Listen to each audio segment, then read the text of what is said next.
आटा गूंथते समय कभी ना करें ये 5 गलती वरना हो सकते हैं तबाह। घर की गृहिणी का अधिकतर समय रसोई में ही व्यतीत होता है। ऐसे में उन्हें रसोई घर से जुड़े हर एक वास्तु नियम का ध्यान जरूर रखना चाहिए। अगर काम करते समय इन नियमों का ध्यान न रखा जाए तो जीवन में कठिनाइयों का सामना करना पड़ता है, जिसकी वजह से घर की सुख शांति भंग हो जाती है। जैसे कि रसोई घर में हर रोज आटा गूंथा जाता है, लेकिन बहुत ही कम लोग इससे जुड़े वास्तु टिप्स के बारे में जानते हैं। इससे जुड़ी गलतियां न सिर्फ वास्तु दोष उत्पन्न करती हैं, बल्कि इसका स्वास्थ्य पर भी बहुत बुरा प्रभाव पड़ता है। तो चलिए जानते हैं आटा गूंथने के कुछ नियमों के बारे में, जिसके बारे में हर एक व्यक्ति को जरूर पता होना चाहिए।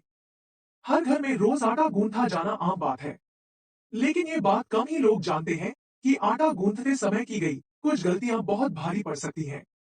आटा गूंथते समय अनजाने में की गई गलतियां पूरे परिवार की आर्थिक स्थिति, तरक्की, सेहत, वैवाहिक जीवन आदि पर नकारात्मक असर डालती हैं। ज्योतिष शास्त्र और वास्तु शास्त्र में बताए गए कारणों के अलावा कुछ वैज्ञानिक कारण भी इसके लिए जिम्मेदार हैं। आइए जानते हैं आटा गूंथते समय किन बातों का ध्यान रखना बहुत जरूरी है। हमेशा उतना ही आटा गूंथे जितने की जरूरत हो। बचा हुआ आटा फ्रिज में रखना और उसका बाद में इस्तेमाल करना कैंसर जैसी खतरनाक बीमारी का कारण बनता है। वहीं ज्योतिष के अनुसार फ्रिज में रखा आटा घर की बरकत रोकता है। आटा गूंथते समय इस बात का ख्याल रखें कि आटा जब गूंथ जाए तब उस पर उंगलियों का निशान जरूर लगा दें। यदि आप ऐसा नहीं करते हैं तो आटा पिंड के समान माना जाएगा और आपके घर में पितरी दोष लगेगा, जिससे आपको परेशानियों का सामना करना पड़ेगा। कभी भी आटा उतना ही गूंथे जितना उसका इस्तेमाल हो, क्योंकि जरूरत से ज्यादा आटा गूंथने से वो बच जाता है और उसे लोग दोबारा इस्तेमाल करने के लिए फ्रीज में रख देते हैं। ऐसा करने से ये आटा पिंड के समान माना जाता है और इससे घर में पितरी दोष लगता है, जिससे परिवार के सदस्यों में विवाद उत्पन्न होता है। इसके अलावा देर तक के गूंथे हुए आटे की रोटी खाने से स्वास्थ्य प्रभावित होता है। बहुत ज्यादा देर पहले से आटा गूंथकर नहीं रखें। ऐसे करने से घर में नकारात्मक ऊर्जा बढ़ती है। यदि कभी कारणवश आटा ज्यादा देर पहले से गूंथकर रखना पड़े तो उसे ढक कर रखें। आटा गूंथते समय तांबे के बर्तन में रखे हुए पानी का उपयोग करें, क्योंकि तांबे के पात्र से गूंथा हुआ शुभ होता है और इससे बनी रोटी भगवान को भोग लगाया जा सकता है। जिस रसोई घर में पानी के लिए तांबे का पात्र इस्तेमाल होता है, वहां सकारात्मक ऊर्जा का वास होता है और उस घर की खूब बरकत होती है। आटा गूंथने के बाद कभी भी बचे हुए पानी को नाले में न फेंके। ऐसा करने से दोष लगता है और आपको आर्थिक तंगी का सामना करना पड़ सकता है। इसलिए कभी भी आटा गूंथने के बाद बचे हुए पानी को पेड़ पौधों में डाल दे। ऐसा करने से सुख समृद्धि में वृद्धि होती है। कभी भी आटा गूंथने के बाद जब आटे का गोला बनाएं तो उसमें अपनी उंगलियों से निशान जरूर बना दें। अक्सर महिलाएं आटे में अपनी उंगलियों से निशान बना देती हैं। इसके पीछे एक बड़ा और महत्वपूर्ण कारण है। आटे का गोला पूर्वजों को पिंडदान करते समय उपयोग किया जाता है। ऐसे गोल आटे से बनी रोटियां खाना पितरी दोष पैदा कर सकता है। हमेशा स्नान करने के बाद ही आटा गूंथे। साथ ही आटा गूंथते समय तांबे के लोटे या बर्तन में पानी ले। ऐसा इसलिए क्योंकि इस भोजन का भगवान को भोग लगता है और भगवान के भोग को बनाने में तांबे के बर्तन का इस्तेमाल शुभ होता है। ऐसा करने से घर में बरकत रहती है और सभी की सेहत अच्छी रहती है। आटा गूंथने के बाद बचे हुए पानी को पेड़ पौधों में डाल दें या किसी अन्य काम में उपयोग कर लें। उसे फेंक कर बर्बाद न करें। घर में चल रही परेशानियों का मुख्य कारण पितरी दोष भी हो सकता है। इससे छुटकारा पाने के लिए आटे का गोला बनाएं तो उसमें अपनी उंगलियों से निशान जरूर बना दें। इसके पीछे ऐसा माना जाता है कि गोला पूर्वजों को पिंडदान करते समय उपयोग किया जाता है। ऐसा करने से पितरी दोष पैदा होता है।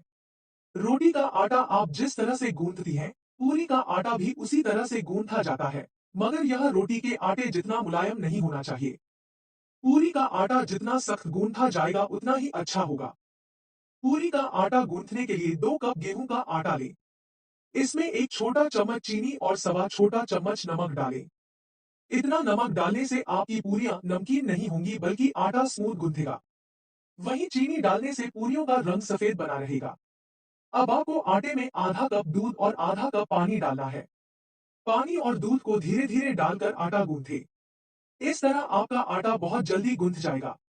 आप अगर नमकीन पूरी बनाना चाहती हैं, तो नमक थोड़ा अधिक डालें।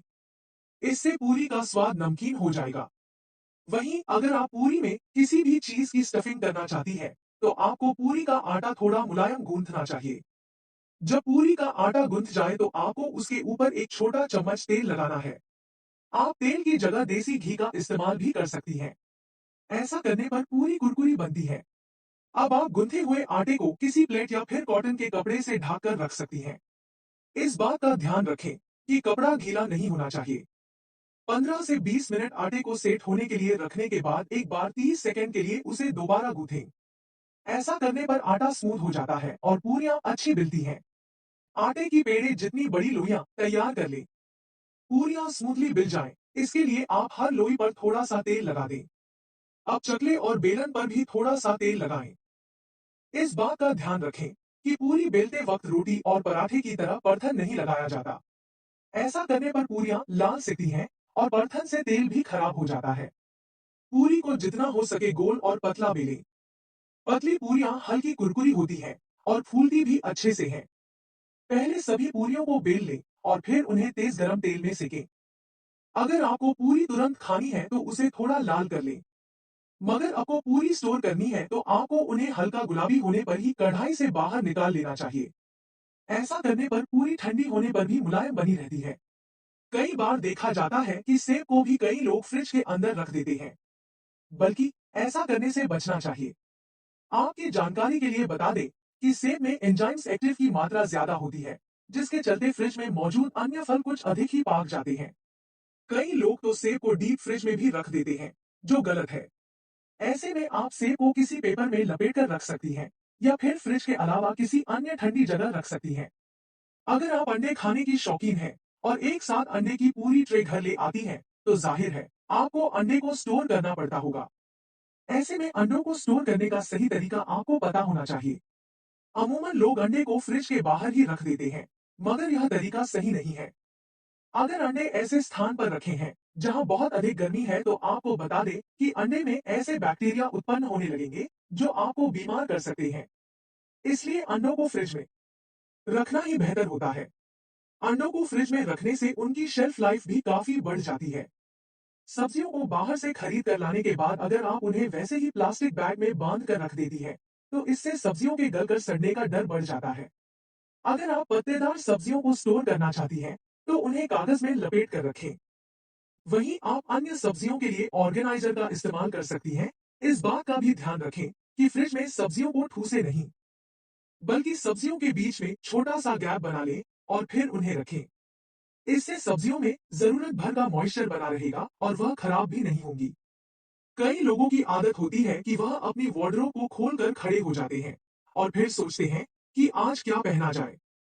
हालांकि ऐसा करने में आपको कोई भी नुकसान नहीं है, मगर यह तरीका कुछ लोग फ्रिज के साथ भी अपनाते हैं और फ्रिज का दरवाजा खोलकर खड़े हो जाते हैं और फिर सोचते हैं कि आज कौन सी सब्जी बनाई जाए।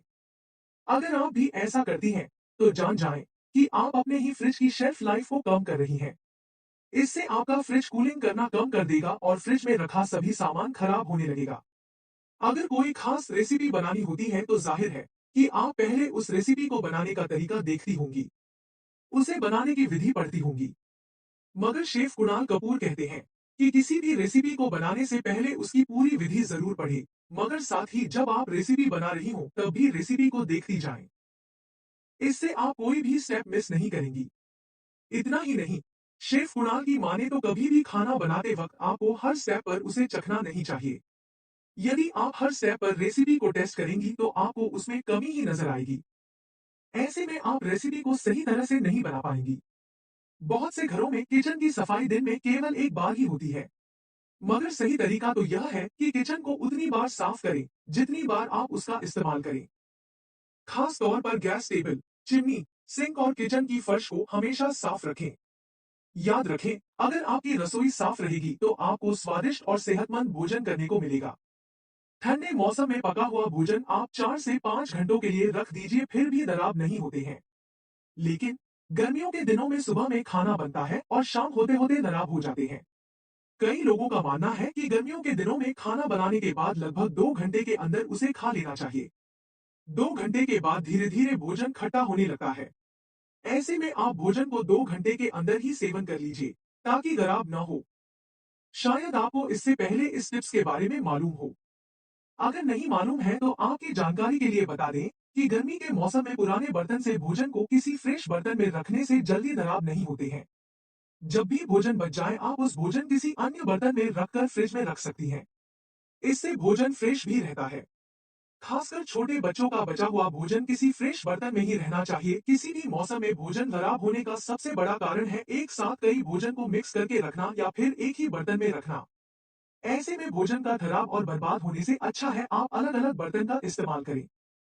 किसी भी एक बर्तन में दाल चावल या फिर सब्जी को कभी नहीं रखें। पुराने भोजन को फ्रेश भोजन के साथ भी मिक्स करके कभी नहीं रखना चाहिए। फास्ट फूड को भी किसी अलग बर्तन में ही रखें। अमूमन देखा जाता है कि कई महिलाएं भोजन को बार बार गर्म करके सेवन करती हैं। एक दो बार से अधिक गर्म करने के बाद पका हुआ भोजन खराब होने लगते हैं। इसके लिए आप एक बार गर्म करके फ्रिज में रख दीजिए और दूसरी बार बिना गर्म किए हुए भी भोजन का सेवन कर सकती हैं।